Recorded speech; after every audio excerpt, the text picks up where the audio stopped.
As part of our study of refraction of light, let us now study lenses. As you might have studied in earlier classes, there are two types of lenses, a convex lens and a concave lens as shown over here. Let's begin by asking a question. What is a lens? It's a piece of transparent optical material having one or two spherical surfaces. If you look at these two lenses, they have two spherical surfaces, 1 and 2, and over here 1 and 2. But there are lenses which have one spherical surfaces, as we will see later in the video. And generally, the material of the lens is glass or transparent plastic. But in our study, we will always assume the material to be glass. As I shared earlier, convex lens and concave lens, these are the two types of lenses that we will study. Convex lens is a converging lens and concave is a diverging lens. And we will look at that a little later in the video. A convex lens is a piece of transparent optical material having one or two spherical surfaces such that it is thicker at the middle and thinner at the edges. So as you already know, if this is a convex lens, then it is thicker in the center and thinner at the edges, and exactly opposite for a concave lens, thinner in this middle part and thicker at the edges. This is how we differentiate a convex lens from a concave lens. Now, how are these lenses made? We can think of, or we can consider that these lenses are made up from two spheres as shown over here, sphere 1 and sphere 2, and the shaded blue part is a convex lens. So we can think of this, or we can consider that this particular lens has been made from these two spheres. Likewise, here we have shown a concave lens, and this concave lens can be considered as being made from two spheres 1 and 2. The centers of the two spheres, C1 and C2, C1 and C2 are known as center of curvature.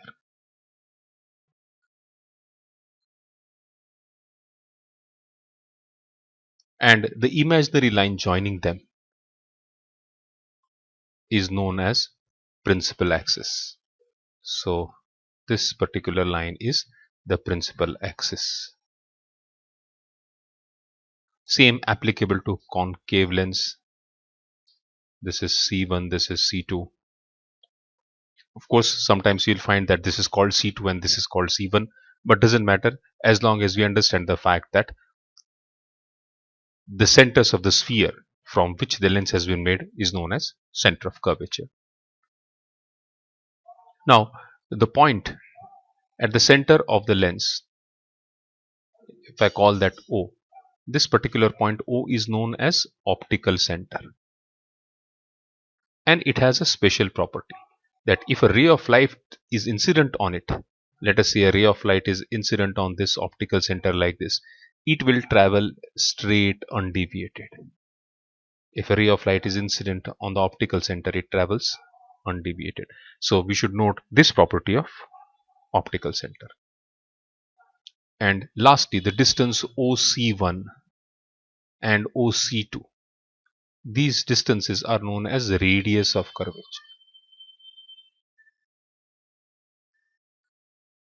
We can call them R1 and R2, capital R1 and R2.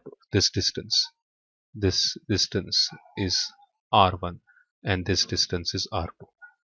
Since in this case we have considered the spheres of same size, R1 will be equal to R2. But if the spheres are of different sizes, then R1 will be different from R2.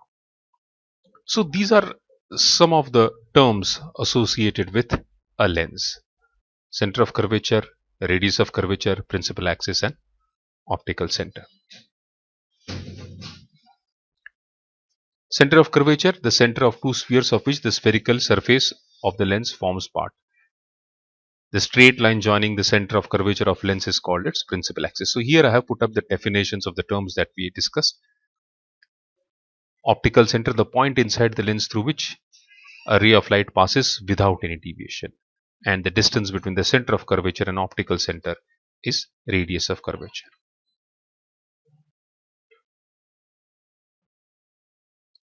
As we mentioned earlier, convex lens is called a converging lens. Why is it so?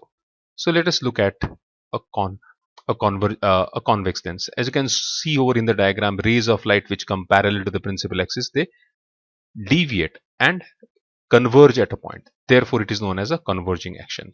Why does this happen? So if I show a convex lens, something like this, and let us say this is the principal axis, and let us say I pick up a ray over incident over here like this, then this would be the normal perpendicular over here.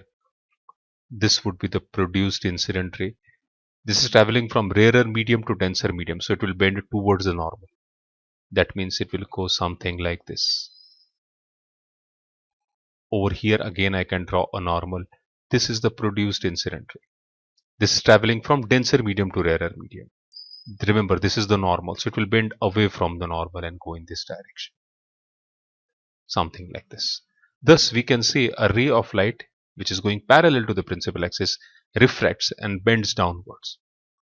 Same thing will happen to a ray which is incident over here. It will refract and further refract like this and converge at this particular point. That is why a convex lens is called a converging lens. Concave lens is called a diverging lens. As you can see over here, rays which are parallel to the principal axis diverge away. Why does this happen? So let's understand this. So let me show a concave lens. This is the principal axis of the concave lens. And again, let us take a ray. Let me draw a normal. This would be the normal. Let us say this is a ray of light coming in. This is the produced incident ray. This is traveling from rarer medium to denser medium, air to glass. So it will bend towards the normal. Remember, this is the normal. So it will bend and go something like this. This would be the normal over here. This is the produced incident ray. This is the normal, denser to rarer, bend away from the normal. So it will go something like this. Thus we can say that the ray has diverged outwards. Similar thing would happen with a ray over here. It would first bend like this and then further bend and diverge. That is why the concave lens is known as a diverging lens. In the next video, we will begin with this slide. We will look at different types of lenses and a few more terms associated with lenses. Thank you.